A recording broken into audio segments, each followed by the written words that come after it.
اس لیے ہم مشکلات پریشانیوں میں چلے جاتے ہیں، اور انہوں نے اس چیز کا گلہ کیا کہ خدا مجھے بھول گیا ہے۔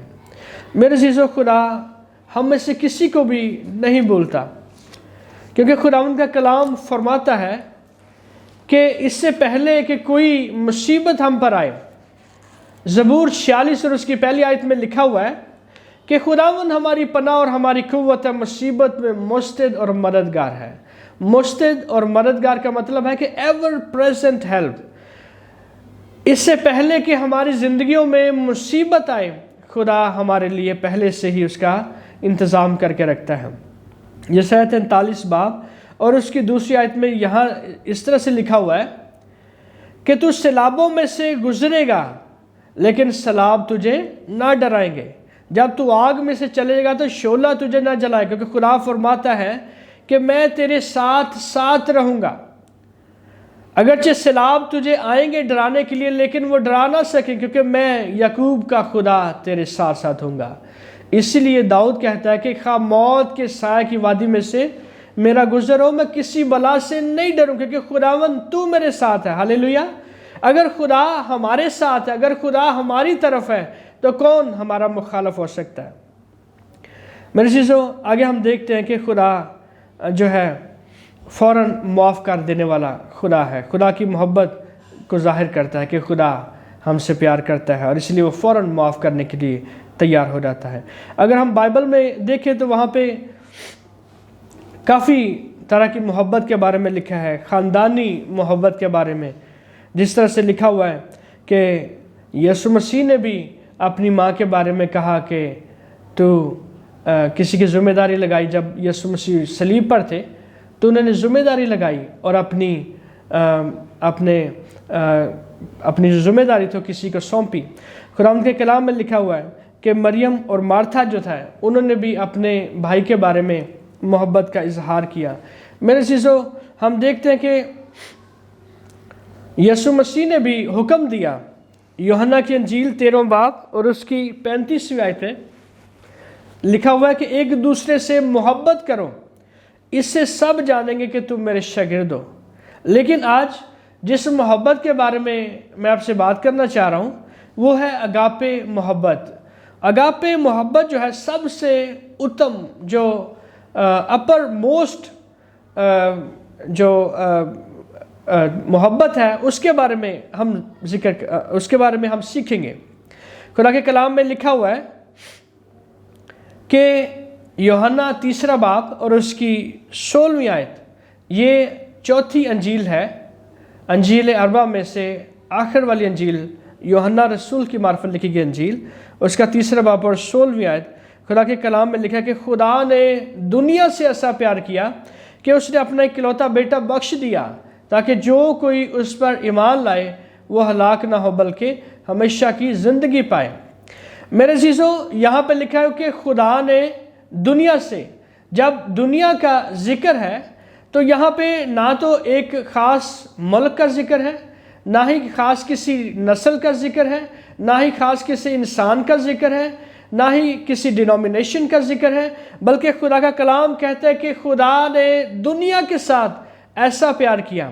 یہ اگاپے محبت جو ہے، جو خدا نے میرے اور آپ سب کے ساتھ، چاہے آپ کسی بھی مذہب کے ساتھ تعلق رکھتے ہیں، چاہے آپ کسی بھی قوم کے ساتھ ہیں، چاہے آپ کسی بھی قبیلہ کے ساتھ تعلق رکھتے ہیں، خدا نے آپ سے محبت کی ہے۔ اور وہ محبت کس طرح کی ہے کہ اس نے اپنا اکلوتا بیٹا بخش دیا ہے۔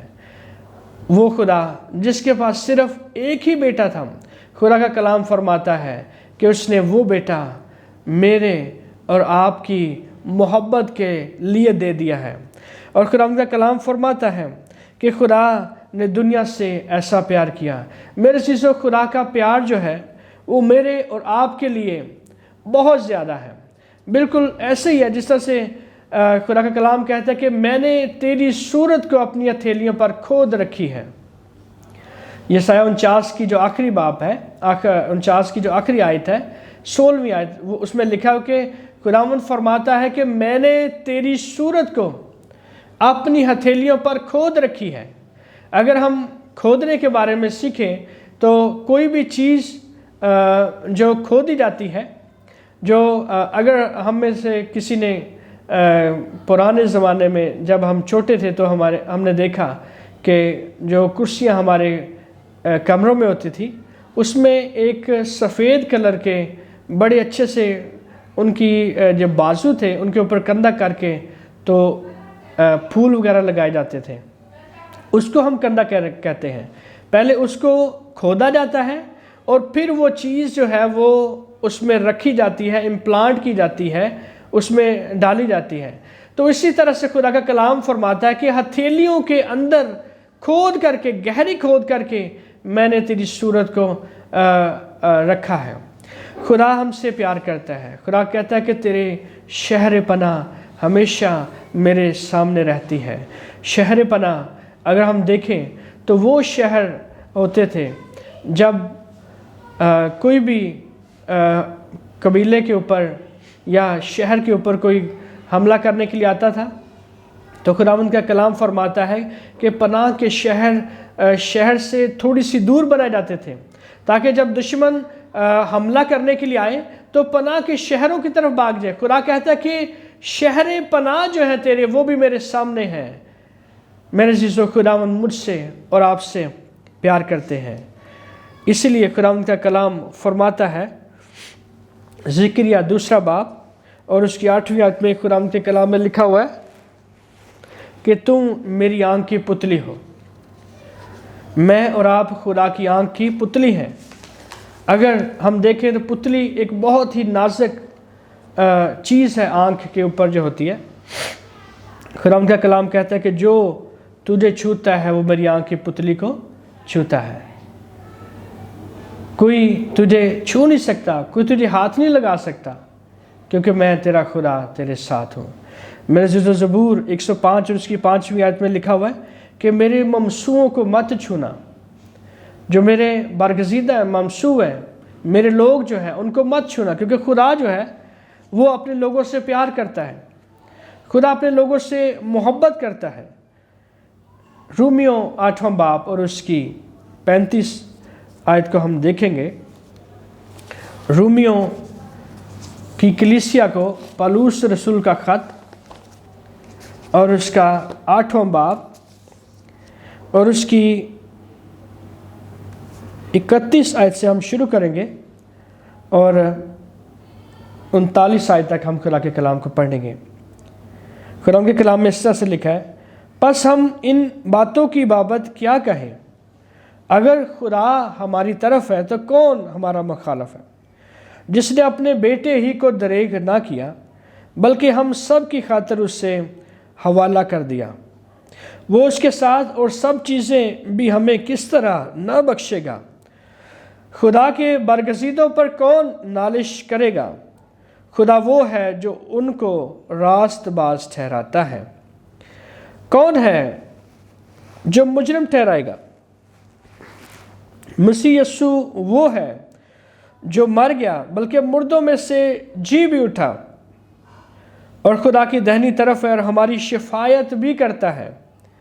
35 آیت میں لکھا ہوا ہے، کون ہم کو مسیح کی محبت سے جدا کرے گا؟ مصیبت یا تنگی یا ظلم یا کال یا ننگا پن یا خطرہ یا تلوار؟ چنانچہ لکھا ہے، ہم تیری خاطر دن بھر جان سے مارے جاتے ہیں، ہم تو ذبح ہونے والی بھیڑوں کے برابر گنے گئے۔ مگر ان سب حالتوں میں اس کے وسیلہ سے جس نے ہم سے محبت کی ہم کو فتح سے بھی بڑھ کر غلبہ حاصل ہوتا ہے، کیونکہ مجھ کو یقین ہے کہ خدا کی جو محبت ہمارے خداوند مسیح یسوع میں ہے اس سے ہم کو نہ موت جدا کر سکے گی، نہ زندگی، نہ فرشتے، نہ حکومتیں، نہ حال کی نہ استقبال کی چیزیں، نہ قدرت، نہ بلندی، نہ پستی، نہ کوئی اور مخلوق۔ آمین۔ میرے عزیزو، یہاں پہ پالوس رسول جو رومیو کی کلیسیا کو لکھتا ہے وہ فرماتا ہے کہ کون ہم کو مسیح کی محبت سے جدا کر سکتا ہے؟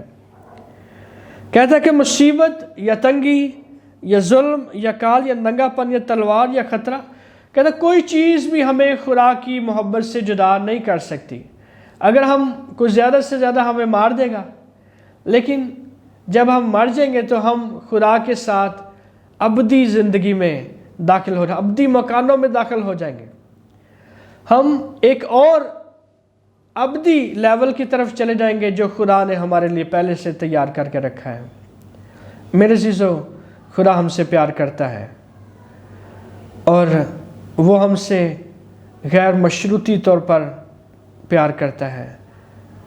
وہ ہم سے ایسا پیار کرتا ہے کہ جب ہم غلطی بھی کر لیں، گناہ بھی کر لیں، لیکن ہم خدا سے صرف اتنا کہہ دیں، خدا مجھے معاف کر دے، مجھ پر رحم کر۔ خدا کا کلام کہتا ہے کہ خدا ہمیں معاف کرنے میں، ہمیں پھر سے بحال کرنے میں سچا اور عادل ہے۔ میرے عزیزو، خدا آپ سے پیار کرتا ہے۔ اب جس بھی حالت میں ہے، جس بھی مشکلات میں سے گزر رہے ہیں، خداوند نے آپ کو نہیں چھوڑا، کیونکہ خداوند کہتا ہے کہ میں نے تیری صورت اپنی تھیلیوں پر کھود رکھی ہے۔ آئیے خداوند کو پہچانیں کہ وہ آپ کے ساتھ اور آپ کے اندر رہتا ہے۔ خدا آپ کو برکت دے، آمین۔